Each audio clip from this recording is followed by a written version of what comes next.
गावाच्या बाहेर एक शांत नदी वाहत होती.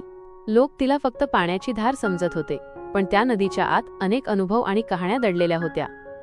नदीचा जन्म उंच डोंगरातून झाला होता. सुरुवातीला ती लहानशी आणि नाजूक होती. तिचा मार्ग कठीण होता, कधी खडक, कधी दगड, कधी तीव्र प्रवाह. अनेक वेळा तिला वाटायचं, मी पुढे जाऊ शकेन का? पण नदी कधीच थांबली नाही. ती पडली, सावरली आणि सतत पुढेच वाहत राहिली. वाटेत तिला कोरडी शेतं दिसली. तिनं आपलं पाणी देऊन त्यांना हिरवगार केलं. थकलेल्या वाटसरूंना तिच्या थंड पाण्यानं सुकून मिळालं. काही लोकांनी नदीला घाण केलं, काहींनी तिचा गैरवापर केला, तरी सुद्धा नदीनं कधी तक्रार केली नाही. ती सगळ्यांना आपलंसं मानत निस्वार्थपणे वाहत राहिली. जेव्हा नदी शहरात पोहोचली तेव्हा तिच्यावर बंधारे बांधले गेले, तिचा मार्ग अडवण्यात आला. तरीही तिच्या मनात एकच विचार होता, मी हार मानणार नाही. खूप लांबचा प्रवास केल्यानंतर शेवटी नदी सागराला जाऊन मिळाली. त्या क्षणी तिला उमगलं की तिचा प्रवास फक्त मंजिलीसाठी नव्हता, तर सगळ्यांना जीवन देण्यासाठी होता.